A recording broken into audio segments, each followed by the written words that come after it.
sant yàlla de Aliou moom wax dëgg fa yàlla def na lu comme ni ñu xamoon Aliou rek mooy ci dëggute Aliou ci bëgg réewu Aliou ak ci wax dëgg Aliou boo ko laaj da lay tontu ko comme ni nga ko dégg ni nga ko laajee noonu la lay tontoo donc di ko kontaan ci liste bi convoqué na ñu mu war a convoqué donc ñoom ñoo ci des Aliou moom amul benn critique booy def si liste bi. non non wax dëgg fa yàlla amul de à part absence Saliou Ciss bi mais loolu c'est compréhensif Saliou Ciss moom absence am moom wax dëgg fa yàlla c'est comme sama xarit la mais c'est compréhensif waaw wax dëgg fa mais à part ça amul leneen ñi mu war a convoqué la convoqué ñoom nag ñoo ci des Aliou def na li ko waroon yëpp ñoom nag bu ñu demee Qatar ñoom ñooy def li leen war xam ni que réew mi leen sas xam ni que du sax réew mi Sénégal Afrique ko sas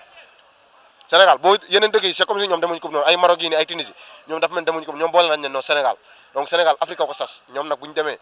fulla ak fayda ak jom comme niñ leen xamee woon comme niñ defoon ci coupe d'Afrique bi bégloo ñu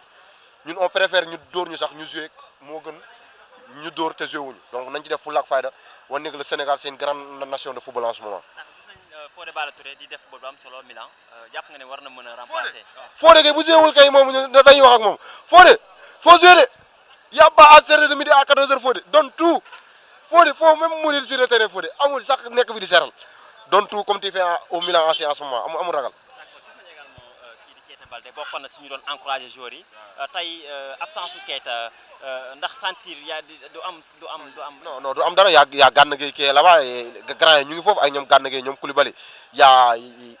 le mastodonte Abdou Diallo quelqu'un qui est mentalement prêt tu vois tey boo amee dans un groupe quelqu'un qui est mentalement prêt comme Abdou Diallo t'as pas à avoir pour parce que ce sont des gens yi nga xamante ils ont les épaules sur terre en fait ñun équipe nationale bi chance boobu la ñu am équipe bii nii génération bi nii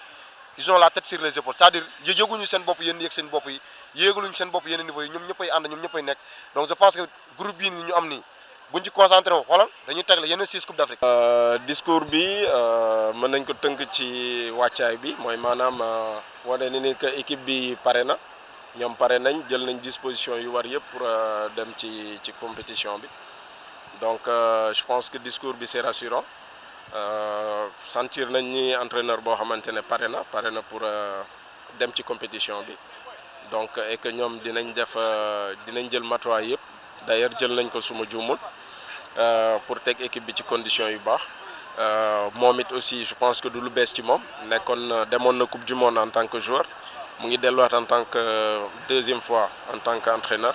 donc du lu bees ci moom du loo xamante ne bees na donc discours bi pour man c'est rassurant et puis je pense que sénégalais mën nañ dalal seen xel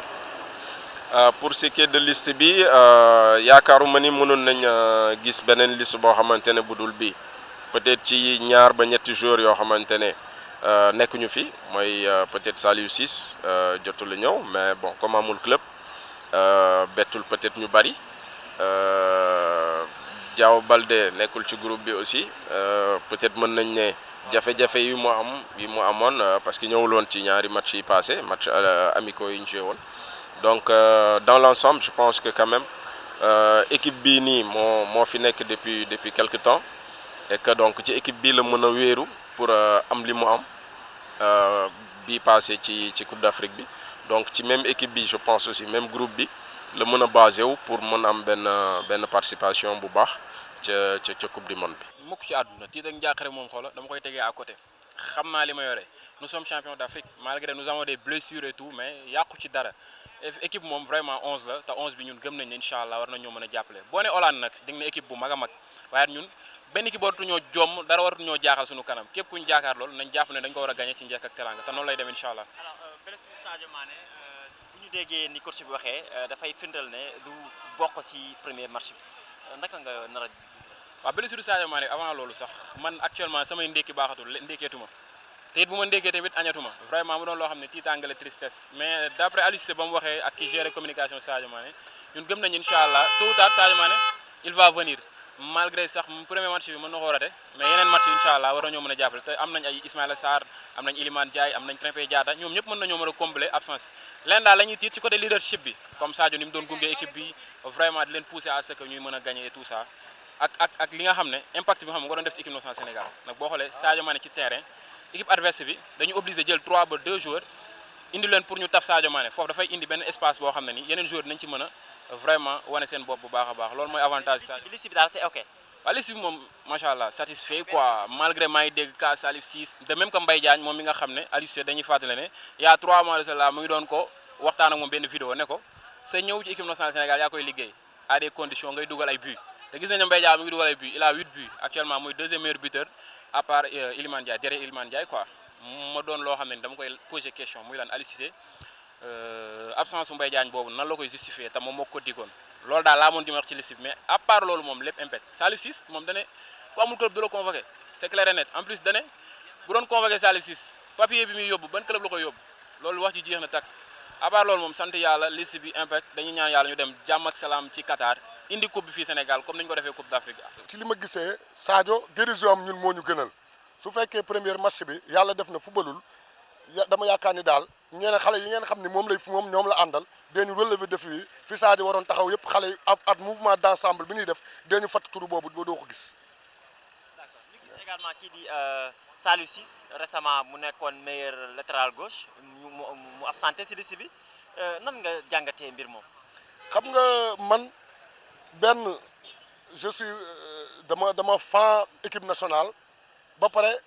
respecter ay décisions yu Aliou Cissé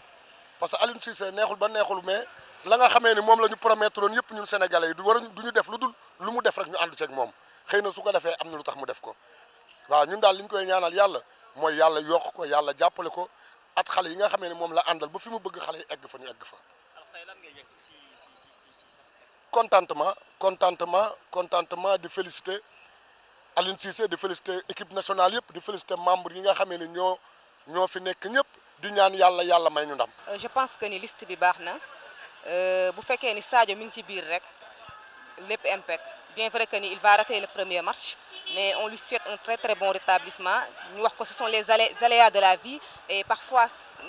day am et ça passe incha allah rabbi ñi ngi ñaan yàlla équipe bi dem ci jàmm ñëw si jàmm jël indi ndam leeg jàmm ak salaam. ba pare ñu ngi souhaité waat tamit Sadio mu wér ak jàmm ak salaam parce que Sadio c'est la pierre angulaire de l'équipe nationale du Sénégal Sadio xorom la ci équipe nationale bu ci nekkul rek dara du baax ñoo ngi koy souhaité nag un très très bon rétablissement merci. sorti Aliou Cissé bi benn critique kese laa ci am muy l'absence de Saliou Ciss nga Saliou Ciss dafa waroon na bokk ci liste bi daal waroon na cee bokk mais tamit moom mooy coach bi moom mooy dogal te moom moo xam règle yi nga xamante ni moom la ñu war a appliquer pour joueur bi mën a participer ci CAN bi wala coupe du monde bi puisque nee na amul club loolu amul lu ko justifier donc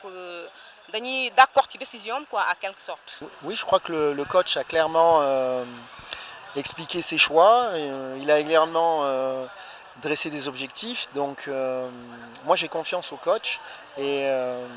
je rappelle que jusqu'à présent il a toujours atteint les objectifs qui lui ont été assignés et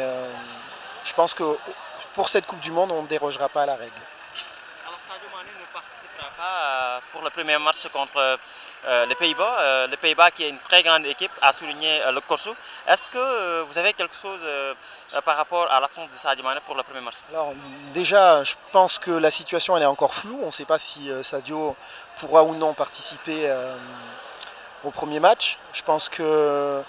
l'équipe médicale est en train de s'affairer pour voir dans quelle mesure on peut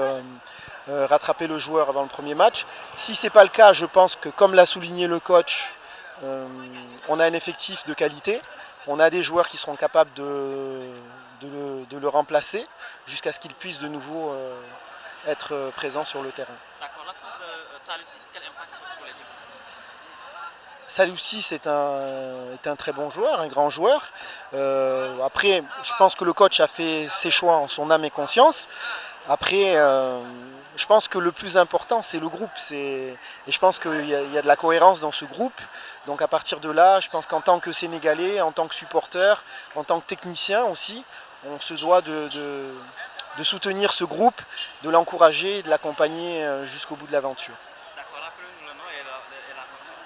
et la Demba Mbaye, sélectionneur des U23. Alors gis nañ ne équipe bi boo xoolee 18 joueurs yoo xam ne ay jeunes lañ ñoom amaguñ expérience coupe du monde 8 yi rek ñoom ñoo jot a participer si coupe du monde ndax am nga yaakaar si 18 jeunes yi nga xamante ne rek dooleeku nañ ci lim bi ngir mën a dem si compétition yi. waaw lépp ci benn lay tàmbale c'est vrai que c'est une première coupe du monde lay doon mais ku nekk ñaan na tamit am au moins benn première mais au-delà ay joueurs professionnels lañ ñu ngi joué ci ay clubs yu mag ñu ngi joué ñu ci ëpp su ma juumul ñoom ñëpp Europe la ñuy joué. Donc xam nañ luy compétition de haut niveau am na ñoo xamante ne joué nañ ay grands joueurs amuñu chance dem jouer ci coupe du monde donc aujourd'hui boo amee chance dem jouer ji coupe du monde je pense que motivation doy na quoi soxlawul sax ñu naan la lii nga war a def wala lële nga war a def donc il suffit juste que nga bokk ci nga am déjà bokk ci dëkk bu qualifié après léegi nag nga dem bokk ci 26 joueurs yoo xamante ne ci ay 17 millions de Sénégalais ñu boole la ci donc motivation je pense soxlawul maintenant c'est vrai que c'est beneen niveau la de compétition mais je pense que mën nañ compter ci 8 yi nga xamante ne ñoom jaar nañ déjà ci coupe du monde et jaar nañ ci yenn compétition yoo xamante ne jouer léegi Ligue des champions wala tàmm jouer Ligue Europa wala au moins sax nga jouer ci biir Afrique yenn compétition yi je pense que loolu rek expérience la. Coach, une question là, juste les jours joués juste à pareil moment. Pensez-vous que peut-être pas il y aurait une lassitude un peu par exemple à l'entame de la Coupe du Monde? Alors la question du calendrier, c'est une question tout à fait pertinente, mais après le fait qu'on ait attribué la Coupe du Monde au Qatar obligé, je pense, la FIFA à un réajustement au niveau calendaire. Et ce réajustement fait que effectivement cette Coupe du Monde se déroule en hiver, donc sur cette zone géographique, parce que c'est le seul moment où on pouvait permettre aux joueurs de vraiment donner la pleine mesure de leurs moyens. Je pense que si on l'avait fait en été, comme c'était le cas précédemment, ça aurait été une Coupe du Monde qui aurait eu un impact physique très lourd pour les joueurs et qui aurait pu causer beaucoup de blessures et beaucoup d'autres problèmes. Une dernière question. Dans le groupe A, par exemple, où le Sénégal fait figure peut-être entre favoris au ACD, bon, comment voyez-vous un peu par rapport au Sénégal face à ses adversaires? Mais le Sénégal est une grande équipe, c'est une grande nation du football. Je rappelle qu'on est 18e mondial dans le classement FIFA. Donc ça veut dire que nous sommes à minima des outsiders et au mieux des favoris. Donc, et aujourd'hui, le coach l'a bien dit dans son discours, il se montrera ambitieux sur cette Coupe du Monde. Le premier objectif, c'est de passer le premier tour et ensuite d'aller le plus loin possible. Et je pense qu'on a un groupe qui commence à être expérimenté. Moi, je garde en tête qu'on est quand même champion d'Afrique et je pense que nous défendrons notre statut avec le maximum d'engagement. Maintenant dina leen permettre quand même ñu def je pense Coupe du Monde bu baax.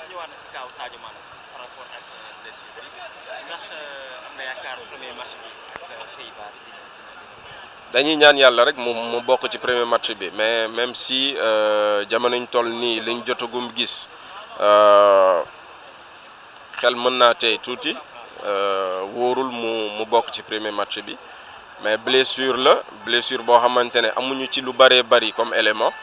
liñ mën a wax rek mooy ñaanal ko comme tout le monde a fait ñu ñaanal ko mu au moins ñu mën ko am ci biir compétition bi mu doon premier match alhamdulilah mu doon deuxième match alhamdulilah mu doon troisième match alhamdulilah mu doon même huitième de finale alhamdulilah Ismaïla Sarr bii passé ci fin bi lañ ko am moment bi nga xamante ne soxla woon nañ ko dëgg